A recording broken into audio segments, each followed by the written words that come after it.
Bismillahirrahmanirrahim. Assalamualaikum warahmatullahi wabarakatuh. Teman-teman, bagaimana kabarnya di rumah? Semoga teman-teman selalu dalam perlindungan Allah Subhanahu wa taala dan juga dalam keadaan sehat walafiat. Kembali lagi bersama Ustadz Subhan dalam pembelajaran IPA kelas 3. Sebelum dimulai pembelajaran, kita bersama-sama berdoa terlebih dahulu ya. Sikap berdoa, tangannya diangkat, kepalanya ditundukkan. Doa sebelum belajar. Bismillahirrahmanirrahim. Rabbi zidni ilman warzuqni fahman waj'alni minas solihin. Amin ya rabbal alamin.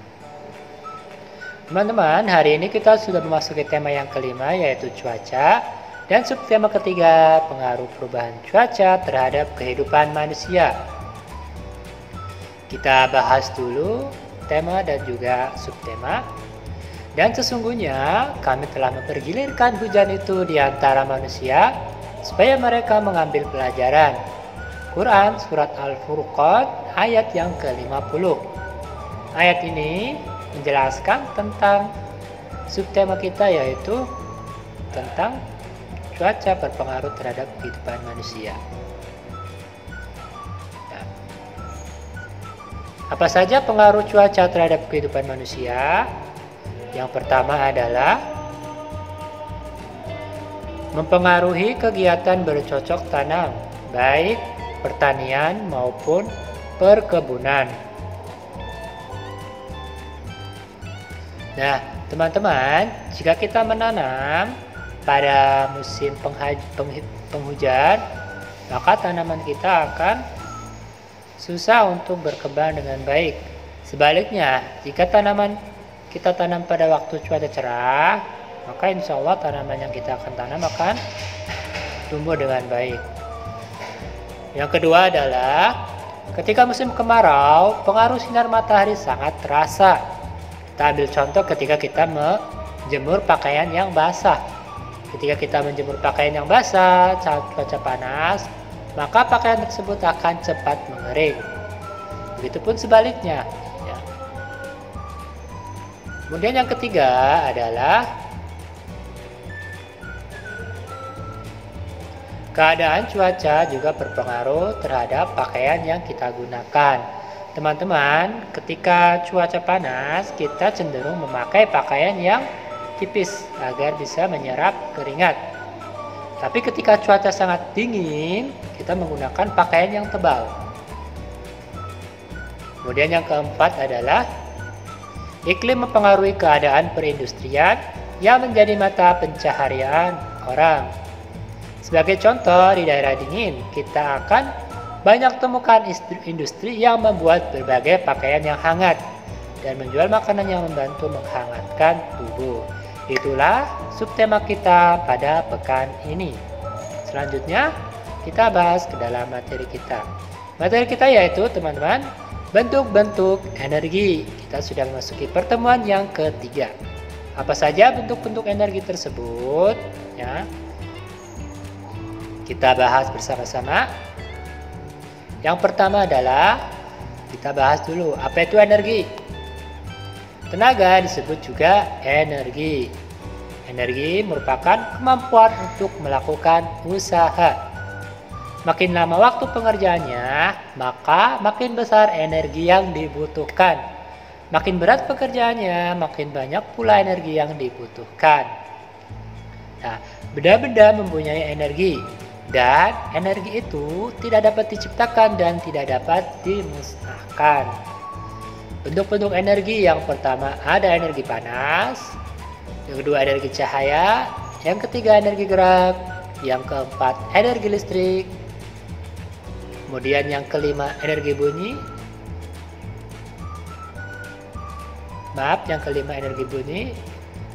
Dan yang keenam adalah energi kimia. Ada sedikit kesalahan ya, maaf. Kita bahas dulu yang pertama, yaitu energi panas.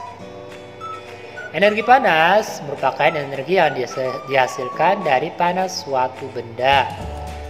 Energi panas berasal dari benda yang memiliki suhu tinggi, contohnya adalah matahari. Panas disebut juga dengan kalor. Kemudian yang kedua adalah energi cahaya. Energi cahaya merupakan energi yang dipancarkan oleh sumber cahaya, misalkan matahari, bintang, api, dan juga lampu. Cahaya matahari dimanfaatkan oleh tumbuhan untuk membuat makanan melalui proses fotosintesis. Kemudian, di malam hari, kita memerlukan energi cahaya untuk menerangi ruangan. Energi tersebut berasal dari lampu yang dinyalakan. Energi cahaya juga dimanfaatkan oleh mercusuar untuk memberikan arahan bagi kapal dalam mengetahui posisinya, memperingatkan adanya bahaya, dan memberitahu kapal bahwa daratan sudah dekat. Kemudian, energi gerak. Energi gerak disebut juga dengan energi kinetik. Energi kinetik merupakan energi yang dimiliki oleh benda yang bergerak. Contohnya adalah air yang mengalir, angin, orang yang berlari, kereta yang berjalan, dan juga roda yang berputar. Selanjutnya adalah energi listrik. Energi listrik merupakan energi yang timbul karena adanya arus listrik. Alat yang dapat menghasilkan energi listrik disebut sumber listrik. Contoh sumber listrik ada baterai, aki, generator, kemudian ada kipas angin, setrika, dan masih banyak lagi ya teman-teman. Selanjutnya adalah energi bunyi. Energi bunyi merupakan energi yang ditimbulkan oleh benda yang menghasilkan bunyi.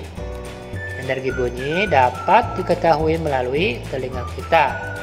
Bunyi dihasilkan oleh benda-benda yang bergetar.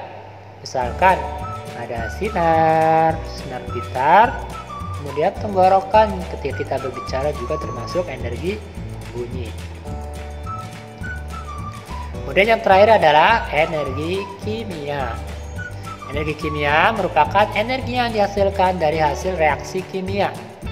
Energi kimia banyak terdapat dalam bahan makanan, yaitu zat-zat dalam makanan, zat protein, karbohidrat, vitamin, dan lain sebagainya. Zat-zat dalam makanan tersebut diubah menjadi energi. Kemudian ada lagi bahan bakar, yaitu baterai dan juga aki. Itulah beberapa energi yang kita akan pelajari ya teman-teman. Selanjutnya, kesimpulannya adalah tenaga disebut juga energi. Energi merupakan usaha untuk melakukan usaha. Energi untuk adalah kemampuan untuk melakukan usaha. Segala sesuatu dapat melakukan kegiatan atau usaha jika mempunyai energi. Kemudian benda-benda mempunyai energi, dan energi tidak dapat diciptakan dan tidak dapat dimusnahkan. Selanjutnya, bentuk energi yaitu ada energi panas, energi gerak, energi cahaya, energi listrik, energi bunyi, dan energi kimia. Itulah kesimpulan yang bisa kita ambil dari pelajaran kali ini.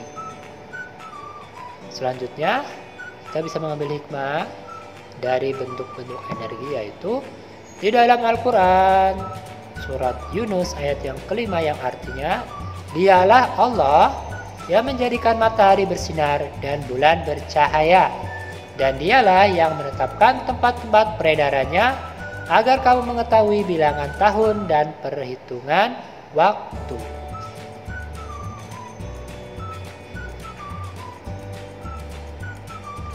Nah teman-teman, apa saja kandungan dari ayat tersebut ya, yaitu matahari menjadi sumber kehidupan dan sumber energi yang sangat dibutuhkan untuk kelangsungan hidup seluruh makhluk hidup di bumi, tidak hanya manusia saja. Penciptaan matahari menjadi bukti kecintaan Allah kepada manusia.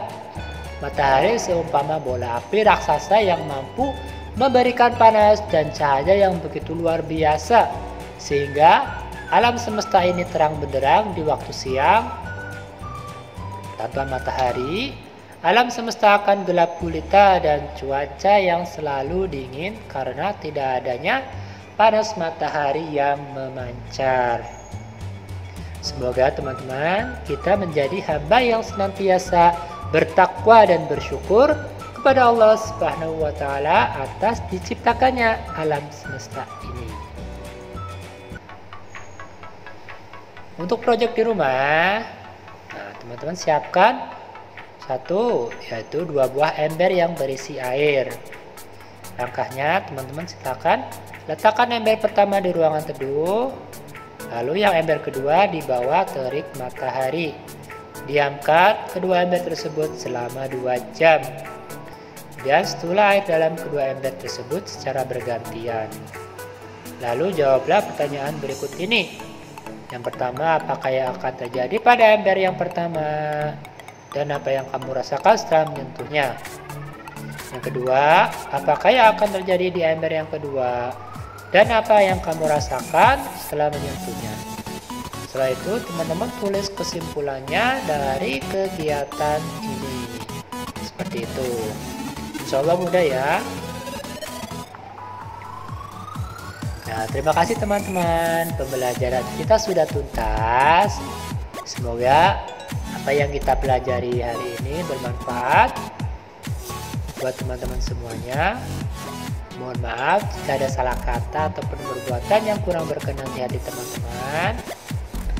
Mari kita tutup pembelajaran hari ini, materi hari ini dengan membaca doa sesudah belajar. Bismillahirrahmanirrahim. Allahumma arinal haqqa haqqa warzuqna ittiba'ah wa arinal batila batila warzuqna ijtinabah.